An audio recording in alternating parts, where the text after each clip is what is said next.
Thanks for joining us as we take a closer look at the first 2 episodes of Firefly. No, not the bug, the TV series, otherwise known as Cowboys in Space. Space.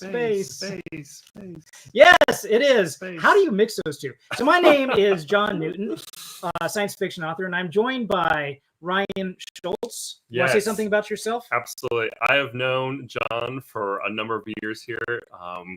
I'm so stoked to be on the show. I've been watching a lot of your shows and kind of getting the feel of how you engage in culture, and the Christian perspective is fantastic. So cool. This is just a real neat opportunity. So thank you for that. All right, here is your payment, and the rest really? Will come after the Under show. the table. There we go. There we go. No one needs to know. So I'm hoping that Ryan will bring, like we've had others come on, Jono, for example, bringing an example of an author's perspective of taking a look at science fiction from a little bit different point of view than someone who is a reader or an enjoyer of science fiction in its various forms, whether it be in shows, movies, or in books, audiobooks, whatever the format is. There's a little bit something, I don't know, but just like a different breed of people that like this type of thing. So, yeah, it's like, the cult following of this show that we're going to get into a little bit. Yeah, for sure. So, before we move on, please take a moment and like this video and subscribe to my channel. And I can't tell you how much this helps when somebody other than just Ryan is making the likes and subscribing and unsubscribing and subscribing again. And I'm going to let you know that doesn't work. Really? No. Oh, I thought that the chart would be full to the very least. To be honest, I didn't even know he was watching. So, what? Yeah. Well, I appreciate it though. That's cool. That's cool. So we're taking a look at Firefly, and this was a suggestion that you had made, I think mostly because of the influence this has. Yes. What is there a particular reason why you chose this series? Yes. Oh my goodness. Firefly. So this was one of those shows that had been told to me by a number of people. It came out a while ago, and enough where I it could have been like old but still new, but like had gotten a lot of like kind of momentum even past the movie and past like all the time when it would have been popular. And obviously it has a bit of a cult following, which we'll probably talk about. Mm-hmm. But definitely was drawn to it in a sense of like, I just had like, I was always a fan of Star Wars, kind of these space operas, if you will, and just kind of the stories that can kind of get told there. And so I was like, okay, well, I have some time off college here. Let's kind of dive into this world a little bit. And it was fantastic. And I just remember at the very end, and this was like such a pivotal moment for me, after getting done with Firefly, once when the episode ended, roll credits, I was like, that's it. I'm writing a novel. You know? Oh, really? Yeah. Oh, yeah. That was like a key. I didn't know that was your. Wow, that's interesting. Mm-hmm. So, I've heard of people say that for like Star Wars or maybe Star Trek or some of the other bigger ones. Really kind of like it's such a testament to its characters and world, because like it did get cut short, right? I mean, you can kind of tell like it needed some more story, had more stories to tell. Yeah. And I think that's probably what it was. I mean, maybe even if it like had more of a definitive ending, I wouldn't have been as motivated to write. And I was like, okay, this is like, I need to have a story like this that has an ending and like can kind of wrap. So you were encouraged, almost like fan. Now I know what you're writing. What you're writing is not fan fiction. Sure. Oh no. Yeah. Although now that you mention it, having read what your work, I do see some influence. Yeah. Is it fair to say that? For sure. Yeah. Okay. Like there's like interesting. Yeah. Mm-hmm. Okay. I'm going to look at this in a totally new light now that you mentioned it. So that is one of the things we're asking for. This is what made it great. So we're going to be doing the usual review that I do for this usual show is going to be handled a little bit different. Yeah, we will start off with a spoiler-free review, and then we're going to cut into more spoiler-filled. But we're going to look not just at these 2 episodes. We're going to ask a bigger question of what made it work, and then reflect on this episodes, and then we'll get to the meat of it, which is the themes, the Christian themes. What message are there? Any messages, first of all, in here that could be used as to say, you know what, you're watching this with a friend or whatever, and this person would never go to church for whatever reason. Maybe there's a history or there's something behind it. That's not for me. But when you're watching this, then you can relate to say, you know what, that whole thing with, in the movie Signs, where they have the pastor, he's going through, he's the father, and he just wants to have nothing to do with it all. There's a transformation that happens in his life there. And there's something about the grace of God. That's what the grace of God means. The pulling through, the God looking after some. And then you use this an analogy like that to bring them a message they otherwise may not have heard. And so we're going to look at that for Firefly to see, at least in these first 2 episodes, to see if there's any of these golden nuggets that we can pull out. But first, a spoiler-free review. So, Ryan, on a scale from 1 to 10, what would you rate each episode? We're doing 2, right? Okay, yeah, okay. Right after now this, and then you can say why, but spoiler-free why, just because even though this is out for a while, we give somebody else they want to see this, give them a chance to see it without being a spoiler. Okay, fair enough. I would give the first episode a solid 9. I really would. It's probably my second favorite episode. I am a sucker for beginnings, like the Fellowship of the Ring, like all the first Harry Potter movie, like all those firsts of a series. Yeah. I am a sucker for. I kind of want to just keep living in that space where, like, there's so much out there that yet to be discovered and stories yet to tell.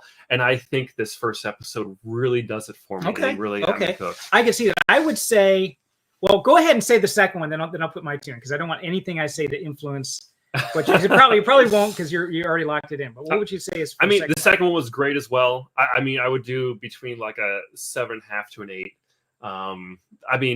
No real complaints. I think continues on with the story. It fleshes out the characters some more, and it just kind of every ending as well kind of gets you primed for what's happening next. So absolutely, like, solid. I would say, and you're not going to like me for this, I'm going to say 7 for this first one, maybe 6 for the second one, and it's lower, but it would have been higher, probably in the ballpark of what you're saying. But there's some things going on here that I would say it really detracts, and there are some counter themes, and I can't say what they are, spoiler free yet. Okay. Until we get in the spoiler territory, and then bring it out to see what those are. I'm sure I'm looking at this through some rose-colored glasses, and I feel like it is highly connected to kind of my nostalgia as coming to authorship. So I'm not going to pretend by any means I am unbiased. You know what? You had your own reasons for the rating, and I think from a story writing perspective, there's some excellent writing. Yeah, I thought the acting was good in here.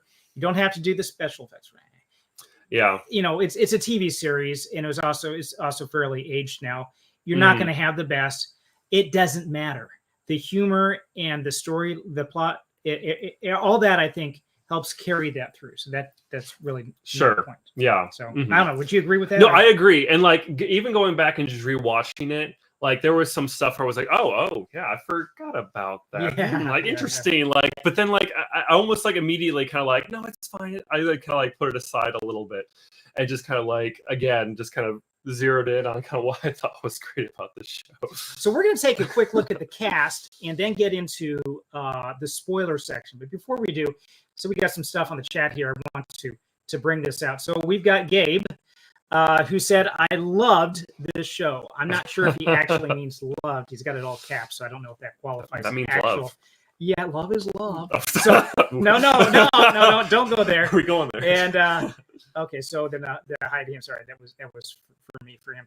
And then he said, I haven't watched Firefly in forever. I absolutely loved it. Really wish they kept making it. Now, there's a lot of people that do, and I'm going to ask you guys in the comments, those who liked it. I really, from a writer's point of view, I want to know why. I have a list I'm going to go over later, but I might totally miss it. I want to know why people who said, man, there's something about this clicks.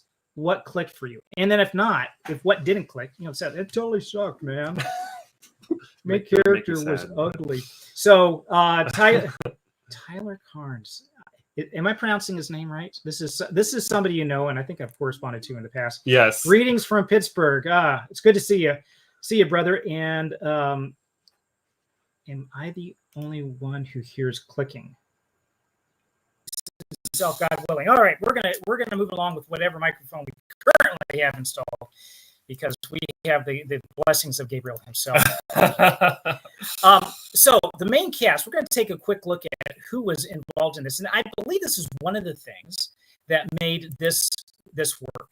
Here we go. We and I'm not doing this in any particular order, but we have Zoe Washburn, and who was Zoe? Zoe was the second command. The second command, the first person that was on there. Whedon Washburn, her husband, who's standing right. Yeah. Wash. Yeah. Sorry. Oh, you're good. Morena played Inara. Yep. Okay. And then we have Jacob Cobb, or excuse me, Jane Cobb. I always got confused with that at first because he's the big tough dude, but his name is Jane. It's spelled Jayne. Cobb. Oh, I don't think I knew that. Yeah. He's a bit of a jerk. Oh yeah, no, the bad boy in there, and I think it actually makes it more realistic and balances out the crew when you have somebody who is a loose cannon or an outlier. Oh sure, yeah, it makes it more realistic. Then we have Dr. Simon Tam, yes, and his sister River Tam, and Daryl Book, who is the shepherd. Yes, that comes in. That's right? their priest kind of name for a priest. Right. Who comes in. Now, this is all important because all these characters then play a role in here. They are, I believe there's a lot of depth written to each one, a lot of backstory, a lot of hidden mystery to each one. I don't think there's a character in here that is flat or stereotypical. Yeah. Oh, and the captain. Forgot the captain. Yes, I'm sorry. Yes. Yes. He was one of the actors that kind of came out of this pretty strong in terms of his career, and still to this day, we still kind of see him in some cameo parts. Nathan Fillion as Malcolm or Mal Reynolds, Sergeant Mal Reynolds. Okay, so we're going to be getting into spoiler territory, so I'm going to go ahead and put that up, a spoiler warning from going on in. If you have not seen this show and you want to, I do want to warn one thing for you. I'm not necessarily recommending this show because there is straight out nudity in here, and there is a sex scene in the first episode. Generally speaking, this is the first time we have ever reviewed one that did have that. This is a result of nostalgia and forgetting that this stuff is in there when you did it years ago, and it shows up. Yeah. You don't really see full-on frontal nudity. There's side angles and stuff like that. There is a sex scene. It's obvious sex scene that's going on. Yeah. Not a whole lot of running, groaning, but it is there. So I don't know if there's an Angel Studio. Not Angel Studio doesn't do it. But Clean Flicks or something that might go through and cut it out. Pure Flicks that might cut it out. So you might consider that. I don't know if it's available on it or not. Fair enough. So I do apologize ahead of time. Usually I would say, no, I'm not going to review this. But at this same time, this had such an impact on sci-fi and the people that are watching it. Spoiler free. Diving right in. So what would you say, Ryan, made this great? Okay. So there are, I would say, two main points I think could make it. You could make an argument to make this great. One is probably good enough, but I think the other one is kind of what took it over the edge, and that is like it's interesting to me. That the best way I can describe it is that I would be fascinated and so interested to see these characters almost in any scenario. I would be curious to see how any of them would respond, how they would interact with each other, how they would solve if there's a problem or some type of situation, how they would go about it. They just the way they played off of each other, and they felt so kind of alive and interactive, and each one had such a distinct character uniquely into the scenarios, and you couldn't help but want to see them in the next episode, how they are going to respond in each kind of scenario. And that's probably what was the biggest factor, is just the rich characters and just the lovableness of them despite everyone having their flaws. So let me give an example with this. Kaylee. Yes. Okay. She is the sweet, adorable engineer, mechanic. She sees goodness in everybody. She is, I don't know. I think she's a sweetheart. Yeah. But she's also gets put in such a vulnerable spot. You want to see you protected. And of course, in the first episode, spoiler warning, she's the one who gets shot. Of course. Go figure, right?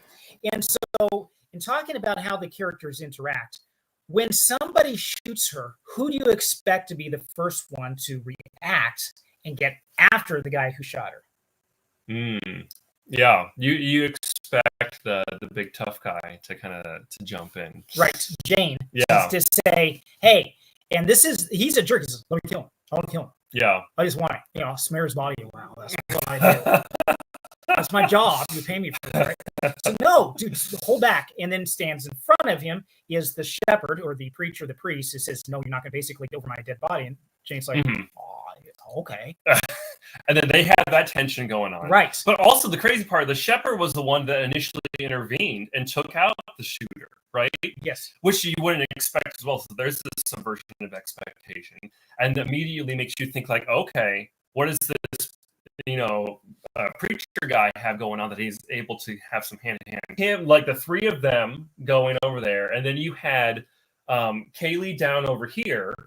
And then she's shot. And then what happens? Let's add some more drama. And the doctor threatens to not care for her because guess what? There's people outside of the ship kind of honing in on their location about to kind of take them in. And he's like, we need to get away from them. And I'm going to hold her health hostage.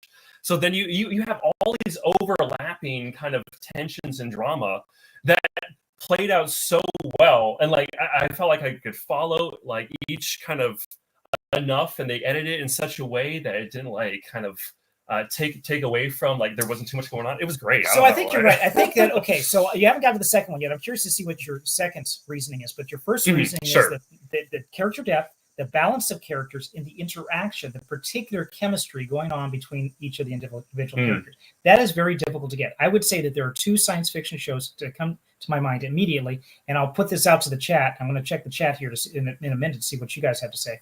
But I would say that there are at least two series that come to mind that hit the nail on the head, but Firefly does one up on it.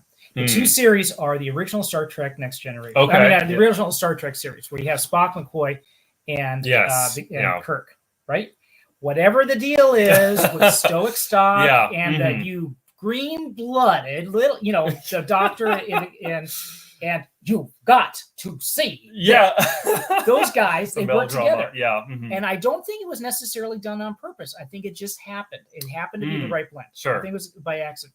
Another one would be, and I'm not sure it's on the same level, but whenever they tried to remove one of the characters, and this is four of them together in this series, whenever they removed one of them, it didn't work, and they had to bring that character back. That was Star Trek SG-1. Yeah. When you had, and again, the Stoic Teal'c in that one, and they all play these different characters.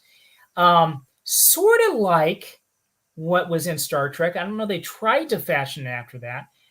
But here's what Firefly has over this. You have more than just 3 or 4. Yeah. You have 7, 9. Whatever the deal is, yeah. So, and they're able to carry it off where you're not necessarily, you could get lost with this many characters. Oh, yeah. And I want to come back to that at some point. And when you were bringing up the whole thing, when they said the whole, when Kaylee got shot and there was all this is going on, this is going on, this is going on. Usually when you dump that much bad stuff happening, it's an overload for the reader or the watcher, the viewer of the show saying, that's too much. I can't, it's unbelievable. But it's believable here. Yeah. Because there's so much on the edge.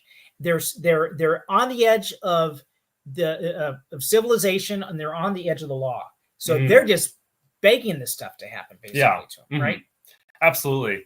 And these characters are kind of in this precarious position, as opposed to something like a Star Wars. Star Wars follows these big world-changing characters. These characters are very much so on the fringe. You kind of tapped into a little bit. And we're not seeing this big galactic like world-ending like conflict. We're seeing small, more intimate, just like that crafts conflict. How are they going to make it out? It doesn't have, universal like stakes yet, like Star Wars does. And I think that's right. I think sometimes Star Wars, level. yeah. I think sometimes Star Wars, that's to its detriment. I still love it. I still think it's fantastic, but the stakes become. Thank you. Thanks for clarification. But yeah, sometimes when the stakes get so high, they just become so like not tenable anymore. Mm-hmm. But still, original Star Wars series still kept it interpersonal between the characters. Even when you have oh no, the aliens are going to come and destroy the world. You're still focused on individuals in there, and you care more for the individuals than the entire faceless world. Mm-hmm. And it's the case with these guys here. One other thing that they do in here, I'm going to get to chat. Believe me, guys, I promise. I'm not lying.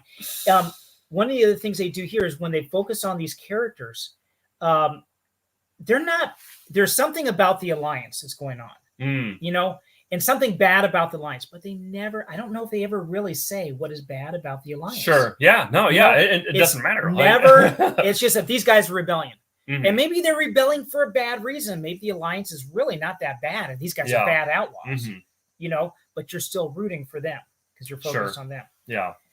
Okay. So yes, I did promise I'm going to start putting some of these up, see what we got. Tyler said Firefly is a bit closer to Star Wars. Is it a bit closer to Star Wars than to Star Trek? I would say Star Trek. I think so. I mean, why?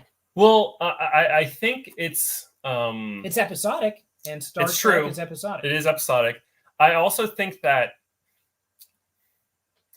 there's less fantasy as well. Now, there is some fantastical things that, like, even the first episode kind of gets on with the Reavers and whatnot. But it's more traditional sci-fi. Now, Star Trek does have some, like, obviously this is getting to the fantasy stuff, but the Force, I think, isn't a factor in Firefly like it is such a big factor. It's almost like a character in Star Wars. And it almost is some guiding principle, some type of balance. And that's not really present. It's much more of a humanistic. Also, no aliens in Firefly. But I guess there's both aliens in Star Wars and Star Trek. But it seems to be a little bit more human focused, I would say. And I think the crew aspect, like the deck, kind of you get some of that in Firefly like you do in Star Trek. I would say so because you're following this one vessel, just like you did Firefly. Yes, so, absolutely. Yeah, I would say it's more like that. It would be more like a Star Trek versus the good and the bad, the ugly. Oh, okay. Does that make sense? Yeah. There's a real grittiness to this here, and you're going to be talking a little bit about that later. About the cross genre, but we're not there yet because we're still not even on number 2. I know that will play into number 2. Okay. So then Gabe mentioned I haven't watched Star Trek, so I can't say. What? Fair enough. Okay, that works. And then Christian RGP players, hello. Just getting into the fun here, and Gabe said yes. Back to that. Okay, so that was number 1 was the character. What was number 2 is the most. Let me repeat because there's just some people that are joining us here. What made? We're asking this question again here. What made Firefly great, or what made it work? Yeah, because it did seem like there was a chemistry or something enough that people say, this is the kind of thing I want to see for some reason. Yeah. And so characters, and what was the other one? So, I mean, it's probably pretty evident, but I do think the setting is, I wouldn't say it was tremendously unique, but I do think that it brings kind of a new element to this storytelling combined with the characters worked really well. And I want to speak on that a little bit. So there is something very, very fascinating about essentially 3 different settings that I think all have a common theme to them. And I would say this, space, the ocean, and the Badlands, or the desert, like, essentially. Okay. So those 3 settings have this very unique draw to it. And I think that like obviously the space theme is very strong in this, but they do kind of touch into kind of like the Badlands or kind of a Western setting as well, which we'll kind of talk about. But so those three settings, and the ocean's another one of them that they don't touch on. But those three settings are so fascinating to me because that is just the call to adventure.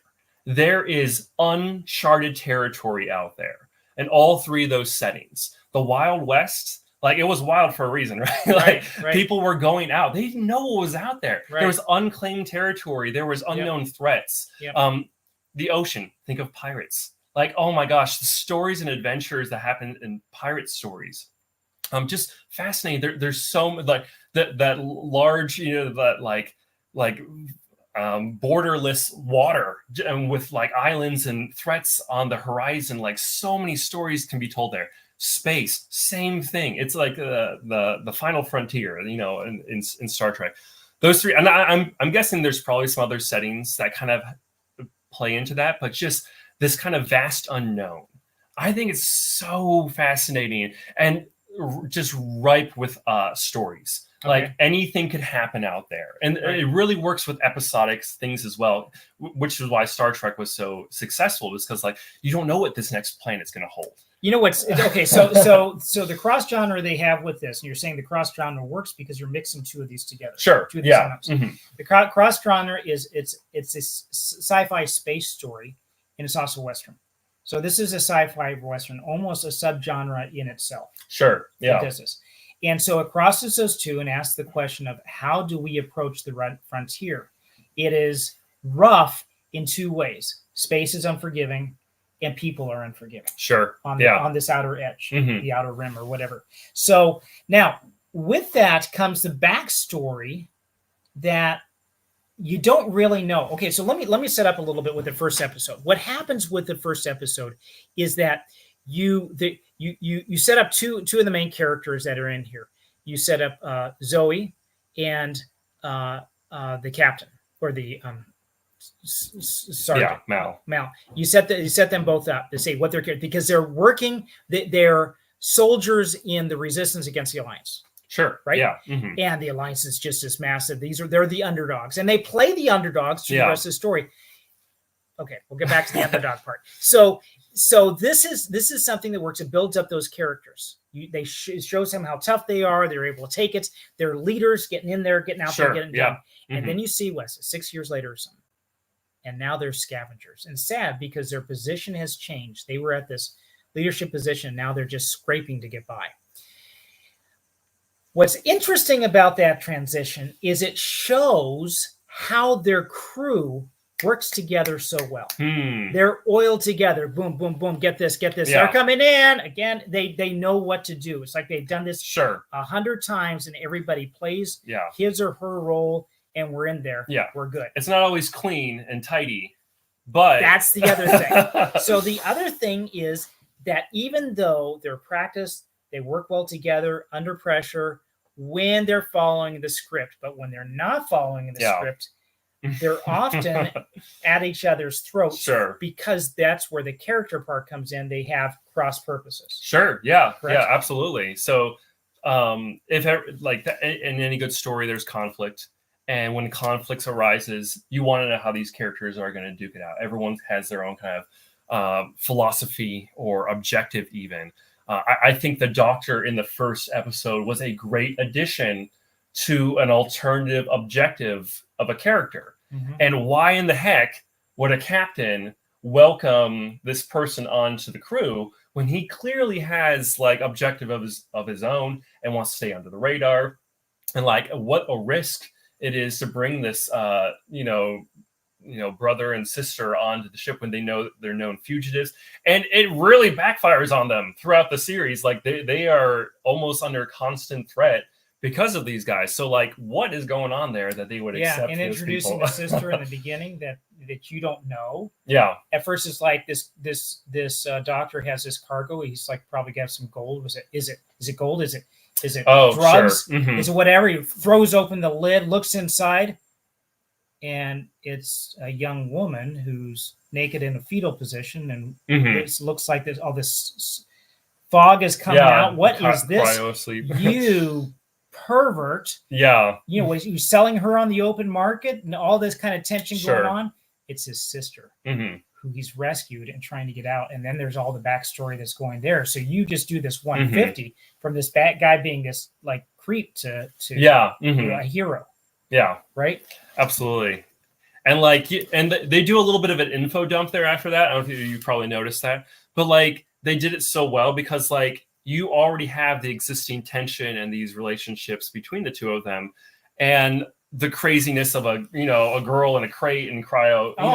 There's all kinds of questions. Yeah. And if you're like, okay, yes, please tell me. I'm like sitting there like ready, like okay, you want to know what the next twist is. So what a great way to do an info dump. So I think what you can hear us both as authors saying, we aspire to be able to write stories like this where it keeps the reader guessing and going and wanting to hear more. And you don't have to have huge spaceships blow up. You don't have to have all this, although that can be fun too.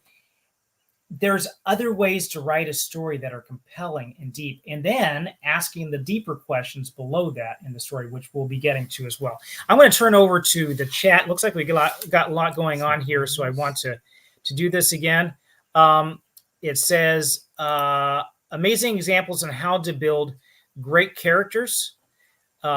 This is you can use this story, I think, as an example. Like I say, there's the sex scene that's in there. There's some nudity that's not. And when they show River for the first time coming out of it, I think it's appropriate. I don't think there's it wasn't sexualized. And they stay, he's standing in an appropriate place and stuff like that. Maybe there's a far shot and stuff.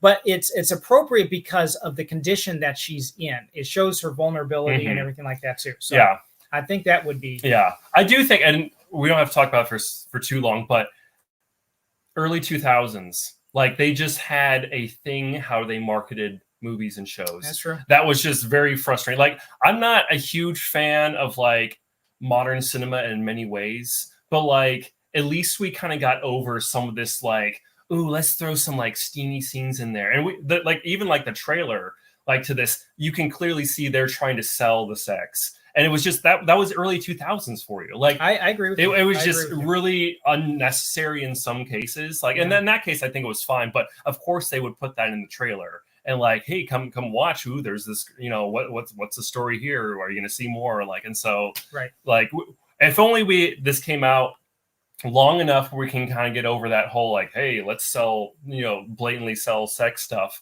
but also kind of keep that storytelling that they did back in the 2000s. I don't know, Game of Thrones. Oh yeah, no, it's still there. So yeah, and we won't be reviewing Game of Thrones.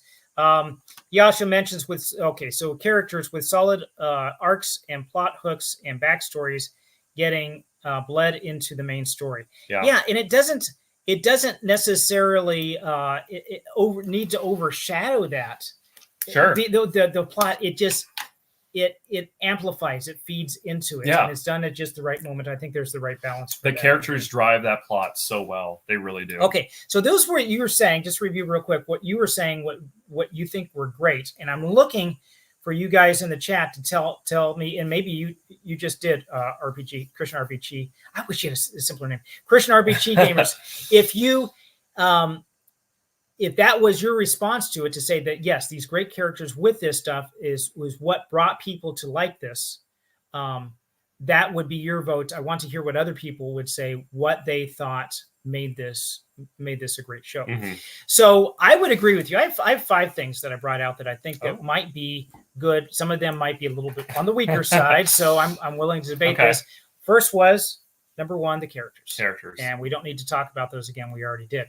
Relatable struggles. With that comes that these characters did have understandable background with them.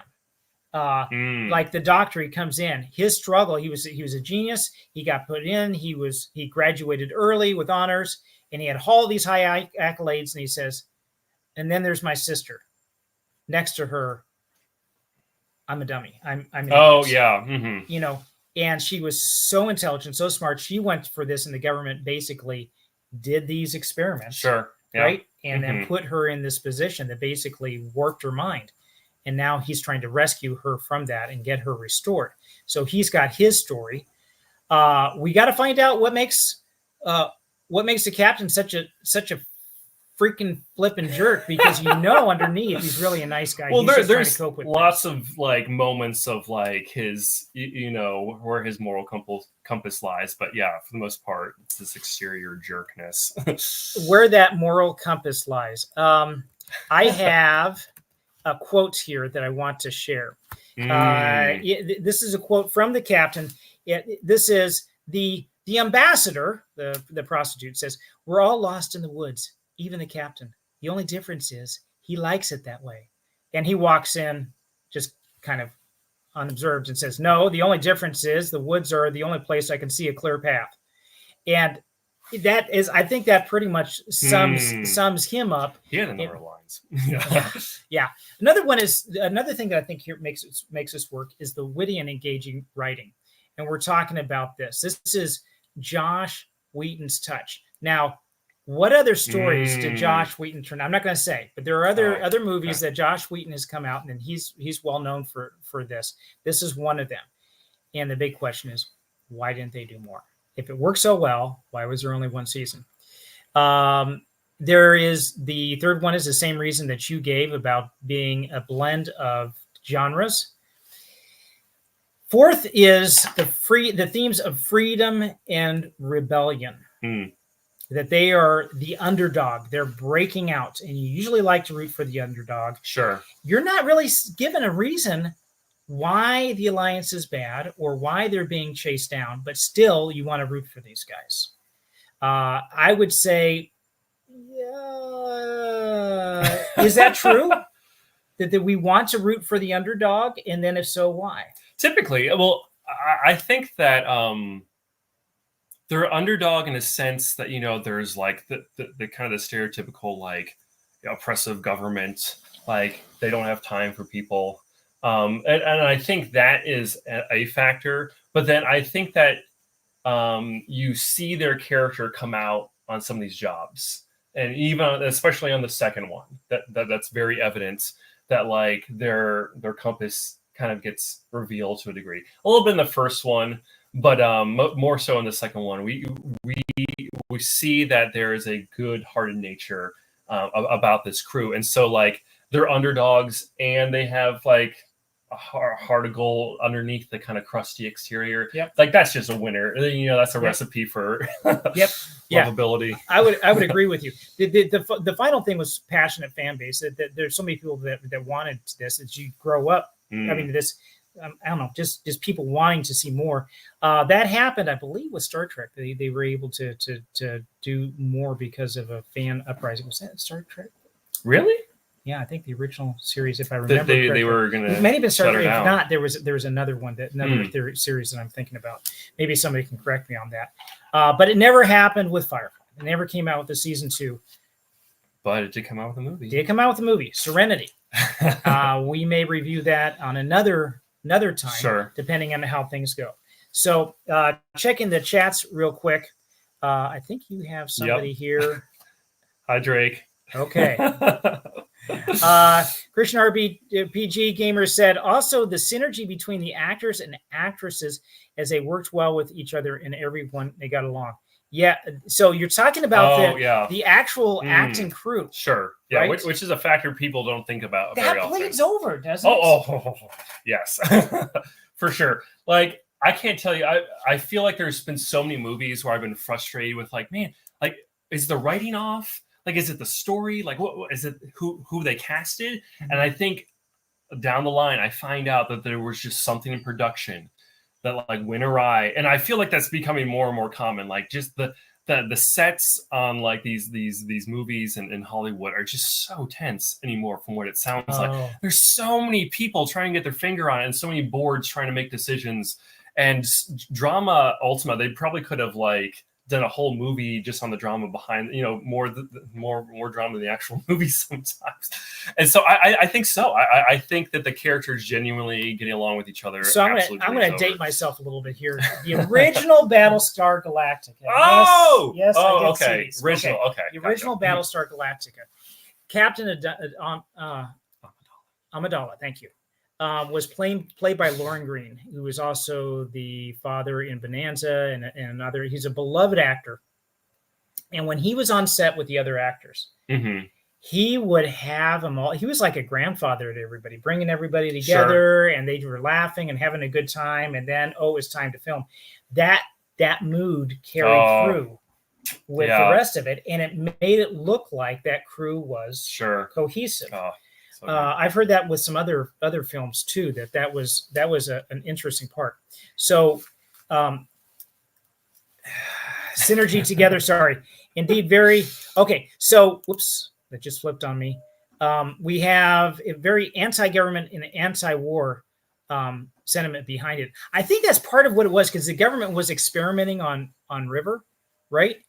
And you say, I was saying that, it wasn't really shown how bad the alliance was. Well, the very fact that they had sanctioned and were hunting her down as a commodity was maybe enough to symbolize what was going on. Yeah, right? I would say, the government painted as kind of this, very oppressive. But I don't know if I would say it was anti-war, though. I feel like the crew was very much so the South will rise again type stuff. You know what I mean? I feel like they were all gung ho for conflict. That's a good point. My gosh. He said, I like this show so much, I named my bird Serenity. Well, I hope it's very calm and doesn't wake you up at night. That's a good name. That's a good idea. And now I'm going to just retire as an old man and go crawl in the corner, because we don't know what Battlestar Galactica was. That's okay, brother. Not even the remake. I've seen the remake. Look, we actually did it. Look in the history for this channel. You will see a review on Battlestar Galactica. Yeah. So we actually did a comparison between the 1978, 77, 78 version of Battlestar Galactica, because they had another one that came in 1980. We ignored that. And then the more recent one, I think in 2005 or something like that they came out with the newer one. We did a review comparing the two of those. And there's an interesting comparison saying the philosophy, because there's a real change in how they approached it. Okay. Yeah. No, I think so too. Yeah. I'm really going to crawl in the corner. No, he knows what it is. Oh, even I know. Oh, I thought he said he didn't know. Okay. Oh, he does no. Drake's got me. Okay. Good, brother. Thank you. There's two of us. She chills. My other bird, Max, is the loud one. Okay. All right. Well, then you appropriately named that bird. I don't really watch movies. Prefer to read. Yes. Read. A radar. Forget the movies. Just read the books, because those are so much better. Why would you read when you have all these moving pictures on the front? I tell people, hey, I'm writing a novel, man. And they say, really? So you want to read it? No, what? Wait till the movie comes out. That's about it. But I will be making an audio version of the novel. Yes. No, I think that's the middle ground. That's slated for November. Yeah. So if you want to read something, it's good. All right. So I'll throw this one more before we get going. Caleb Eno said, I watched some of the original Battlestar Galactica and all the newer, 20 years old. Phenomenal show. They're out there. They're out there. They were a little campy. They were Universal Studios' answer to Star Wars. Star Wars came out, 20th Century Fox. Universal Studios didn't want to be outdone, so they did their version. Yeah, that's how that came about. Okay. That's interesting. Everyone's almost had their take on the sci-fi space opera. Everyone's kind of got their finger on the pie, because they knew it was going to be big. Yeah. I lied. I'm going to do one more, Caleb. But if you want to talk about one of the best shows of all sci-fi, we must talk about Babylon 5. Okay. I think you might talk into it.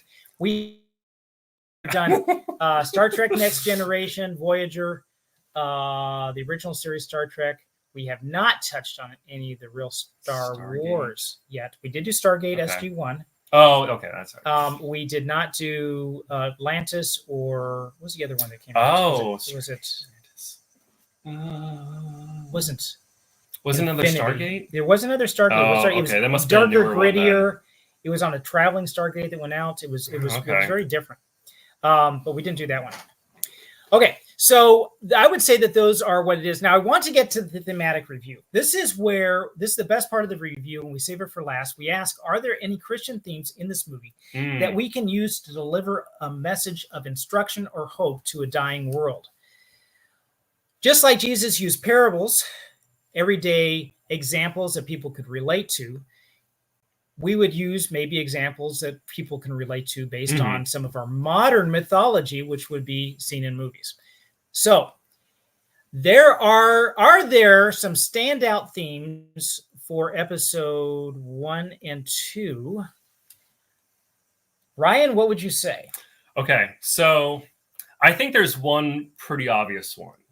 Like that kind of, you don't have to dig around too much for it, but it kind of runs through the whole series, but they only touch on it every once in a while, I think. At least the most like obvious, like here is a Christian theme, like, or question. Like it's fairly blatant. And we're not saying this is a Christian show either. We're just looking for the stuff. Sure. Right? No, but yeah.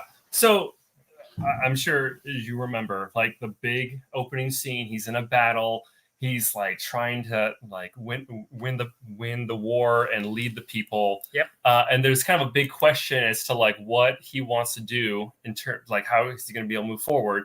And then he gives his commands and he goes off the side and he takes his cross and kisses it like very blatantly. Like a lot of shows nowadays wouldn't do that, but it was an interesting choice. Especially for Joss Whedon, like, and that's an interesting. Okay, kind of, like, but why would you say especially for Joss Whedon? So Joss Whedon is not particularly a religious individual or Christ-following individual, but he does kind of have a certain, I don't know, I don't want to say fascination or draw to it, or just kind of curiosity to it. And actually, the character of Shepard is, from what I've heard, like him saying like, if I could think of a Christian character or a stereotype as what I think of as a Christian individual, this is what it would be. And so he inserts his view of a Christian into the show. And actually, it's not bad. Like, I wouldn't say it was great. I wouldn't say he was like, you know... As Mal?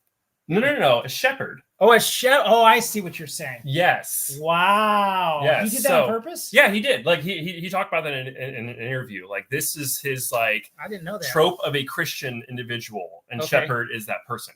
And Shepard's a very fascinating individual. And like he's not perfect, like stereotypical Christian, which is good. I think a lot of times Christians get portrayed in shows like in this dogmatic kind of fashion, kind of like just very kind of stingy, but like Shepard is very cool, and there's a lot of like, oh, there's a shepherd on board and there's a prostitute, like, and then there's like some tension between them, right. What is that? But like I think he handles that well.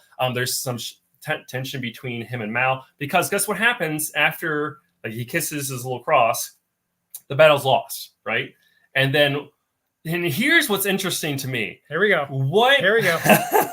Preach it, brother. What happened afterwards? He lost faith in his, Christian view, but he doesn't lose faith in the cause of the browncoats, in the rebellion.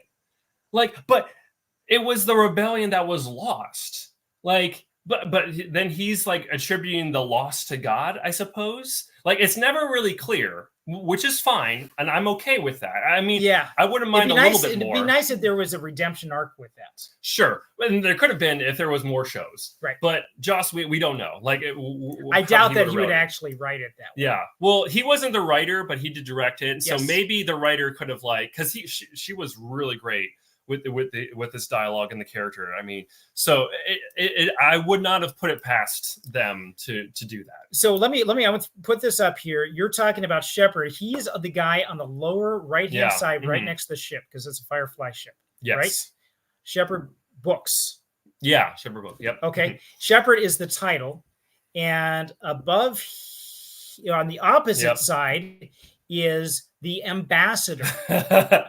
So here's the interesting thing about here, and this is one of the reasons why I downgraded. I mean, I just look at this and say, okay, this is it really grated on me, because we have a flip upside down of the way that things should be. Now, we live in an upside down world, and this is a picture of the way things are, then I can understand it. And then we would want to see about writing it. But it was left in there, and the way that it was signed off, if it wasn't signed off like this at the end of the first episode, I would have felt differently. And I'll tell you what it is. We said, looks like there might be a problem with the shepherd and the ambassador. And that's really a problem with the preacher and the prostitute, right? Because those are the two different roles there. Okay. And there could be interesting interaction. Yeah, and there was. Yeah. Right. And that interrupt. But what I think was put this in, like, there was a jab against Christianity in this, and it wasn't really redeemed. If you put that in there as a trope, Christian trope, let me just point this out. And I'm not coming down too much on this trope, right? I'm saying this is a negative for it. The shepherd was lost. He's naive. He comes out of the abbey into this world, and he says at the end of the first episode, I'm lost. And she comforts him in the whole woods thing. The whole woods thing that I was talking about earlier. So we're all in the woods, but our captain at least knows he's comfortable there, and he knows the path, right?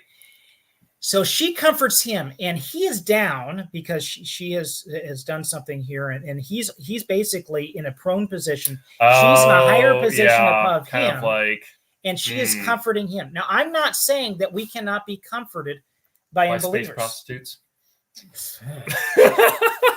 Prostitutes in space. No. I'm not saying that we can't be comforted by them, by people who are not believers. Hopefully we comfort each other. Sure. But he was the lost soul, and she was the wise counselor. Yeah. She was giving him guidance. Mm-hmm. And that was, as far as I know, never truly redeemed. Yeah. I mean, it's a subversion of expectations, right? It's kind of like how is she in this much control when that may be considered like a dirty job? And how is he, this confused when he has all this guidance from the Lord? So it makes sense character-wise in terms of creating tension and room for growth.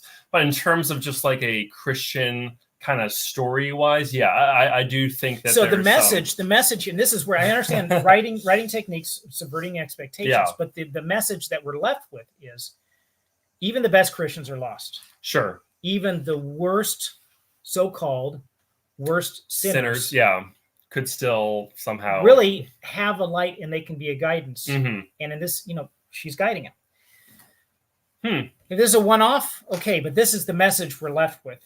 And that's why I downgraded it, because of that. So I don't want to come down too hard, but I want to be realistic with it too. So you would give that rating solely for that episode because it was left with it, but you wouldn't see that but there's room for growth and change down the line. But yes, but the rating would still remain the same for that episode. Yeah, but because that's the message you're left with. But like these TV series are always like these admirable characters have this flaw to them, and so like would you rate Luke like Skywalker the same way if you just got the first act of Star Wars as opposed to seeing the whole thing? You know what I'm saying? We don't get enough, like, since it's a series, we don't get the full picture of them until the end. And because we don't get the full picture, it's left to the cliffhanger, and there's still room. I would not rate Darth Vader high on morality in episode 4 of Star Wars. Sure. He'd be pretty low. Mm-hmm. In episode 1, as little Anakin, pretty good. Okay. At the end, Return of the Jedi, the very end, I'd say pretty high. He had courage.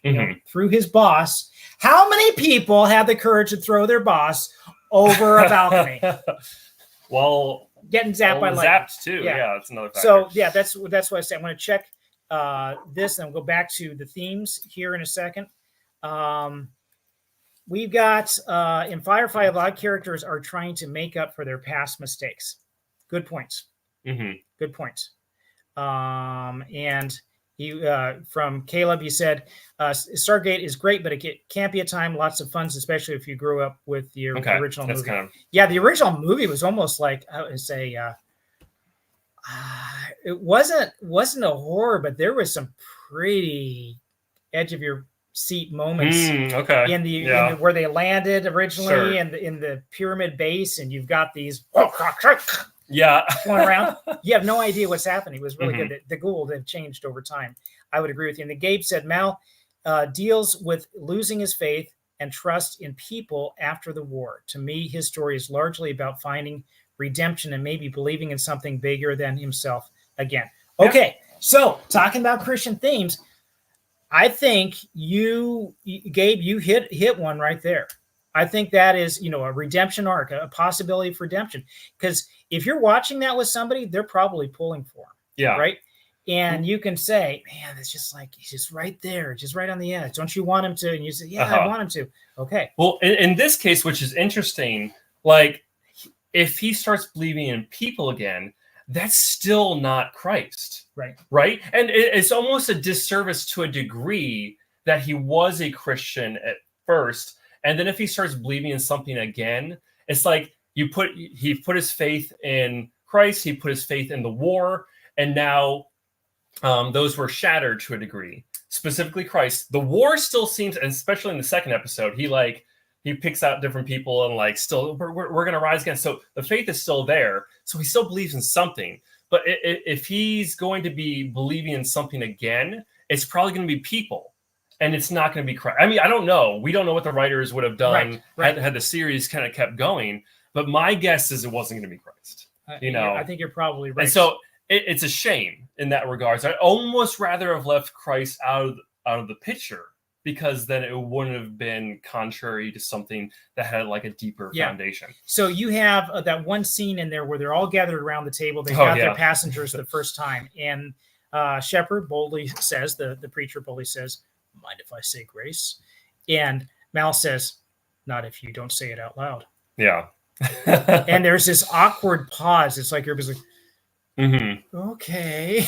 Yeah. It's like, keep it to yourself, buddy. Yeah. And there's a lot of attitude with that. How do Christians work in an environment like that? Sure. Keep it to yourself. Do we just like, okay, I will? Or do you say it anyways? Hey, we talk about sports all the time. We can talk about this. It's no big deal, right? You're pushing your team on me. Would you stop pushing your team? So, by the way, you do see that in a story that's coming out. We'll be talking about here in a minute. Okay. So I would say that's pretty good on the Christian themes. I don't know. Did you want to add anything to that at all? I think that was the big one. I think that the shepherd's a fascinating kind of element. I do think there are a lot of moral questions that kind of get brought up, and some may bring about kind of this utilitarian kind of like what does the most good for the most people kind of philosophy. There's kind of stuff going on like that, but I wouldn't say that was outstanding from any other kind of typical movie. There was, I would say the theme that I pulled out that might resonate with Christianity in a different way than some others. I like to look at each movie and say, how does this deal with it uniquely? Because you say, this movie talks about courage. Yeah, well, it's like, okay. That movie doesn't. Okay, but in some do it in a unique way, which is a little bit different. But I think in here, you're looking at a not of this world theme. These guys are outcasts. And in what ways are Christians not of this world? And I think it's a large part, not because, we're just so weird. Yeah, basically we are weird, right? And it's okay. It's because in a world that is flipped upside down for everybody who is walking uprightly, we look like the oddballs. Sure. And so I think that's something could be said about this, where Christians should be fighting against the grain. If we're always going with the grain, then there's probably we're probably not living an uncompromised life. Sure. Yeah. I think that the alliance kind of brings this kind of maybe could be a reflection of the world trying to do things in how they value. And a lot of times the marginalized gets overlooked, and they are ones to kind of look at the marginalized and kind of like try to do good in overlooked positions. So maybe there could be some reflections there. Okay. That's good. Okay. And I think that would there's more that can be said. There's a lot more that can be said. But I think we pretty much maybe have hit the nail on the head with this one. I want to look at a few more chats, and then we're going to be talking about what's coming up next. Caleb said, okay, can't be a lot of times. And here we go. All right, sorry. Mal deals with losing his face and trust in people after the war. To me, his story is largely about finding redemption, maybe living in something bigger than himself. I am so sorry. It bumped down and it got something new here. Oh. This is what I was looking for. You even have the concept of sacrifice. Characters are often putting themselves in danger to protect others, reflecting the Christian theme of self-sacrifice and service. Yeah. Yes. Mm-hmm. So there's another thing that you can bring out here, and you can look at the ultimate sacrifice, saying, he who did not need to put himself out of his position humbled himself as a man and bore the weight of our sin on the cross. So that was cool. We all like that. Yeah. Ryan, how can people get in touch with you? Sure. Right now, I have a website. It is a work in progress. You can get in there. I do have my email on the website, and I believe you have it in the description. That's probably my best way as of right now. There's a lot of stuff on there that's pretty vague about kind of the story I'm writing. I'm very much so in the revision process. Okay. So, but feel free to kind of check out that website. And if you need to contact me, you can through that. I need to do something where you can like have like an email list where I can send out people or some more socials. That is something that I'm going to have to learn a lot from you guys, especially with some stuff like this. Like this is really cool, kind of getting out there and kind of getting a name for yourself. And so that's been I'm very thankful for that. So the website's probably the main one right now. And before I forget, to show my thankfulness, I do have something for you. Okay. I don't know what this is. It's making me nervous. So it's kind of reason I was a little later today. So, but I asked Daryl for his logo earlier, and wow. So wow. I did see that you have one back there already. So I'm like, oh no, someone beat me to it. But it is this is like a laser cut type thing, which I've been kind of getting into a little bit more. You can add to your shelf, or you can take it with you when you kind of go on these kind of speaking tours. Make a necklace. A really like, oh, there you go, headdress. Wow, that's very nice. So this is something I'm kind of getting into as well. So I have a shop on Etsy, if that's another way if people are interested in some laser cut stuff, notch bound. All right, so giving you a plug there. Yep, very good. And this should all be his contact information. It should be in the description. Coming up for this channel, we had previously Taste of Earth was released last month. We're doing a short story every month, the first of each month. The month of July, we did Taste of Earth about an asteroid that impacts the Earth that is not quite what you expect. And there are some questions about salvation. How far does salvation go? Does it only cover human beings, or does it go farther than that? Believe it or not, we touch this just a little bit in this. It's not overbearing with the gospel at all. It's a science fiction story from a Christian perspective. It doesn't say anything bad. The Christians aren't all these wacko, Southern banjo playing. Not that there's anything wrong with being Southern or banjo playing, but like, I'm gonna get you and take your baby. You're gonna have to make babies for me. None of that weird stuff going on. This is that, and there's some deeper theological questions. So this is a story that then you can use. The whole thing is that we're using culture there as a springboard to communicate to people and bring bring the message of salvation, and maybe just through different clothes. And this could be one of those clothes too, taking back the culture. I've read this as well, and it's an excellent story. Oh, thank you. This is a great, just like bite-sized little story that kind of gives you an idea of your writing, and I hope people go out and buy it. Okay. It's on Amazon, Apple, Kobo, all the major distributors. You will find it there. And coming up the first of next month, Death Has No Shadow. So this is going to be another story, and this is about mechs and military mechs and nanotechnology, and it's almost, I would say, not quite a horror story, but it's definitely a thriller on the edge of your pants. And it does ask the question, what is the line between human and AI, and where should we draw it? Things like that. It does ask some of these deeper questions too. Again, not anti-Christian, even a little pro-Christian. Yeah, that's in there. So that is coming up this next Thursday. We're going to Okay. do a launch party for that. Oh. We're going to answer questions about that. I'm also going to be on your Brother in Christ channel coming this next Sunday. And then we'll do another sci-fi review next Tuesday. Just keep cycling through like that. Absolutely. I want to thank you all for joining us. And since this is Coffee with John, I have my daughter's crocheted coffee cup here. And I want to thank you all. It's been fantastic having the interaction with you, all the feedback, and look forward to seeing you in the future. Bye, guys.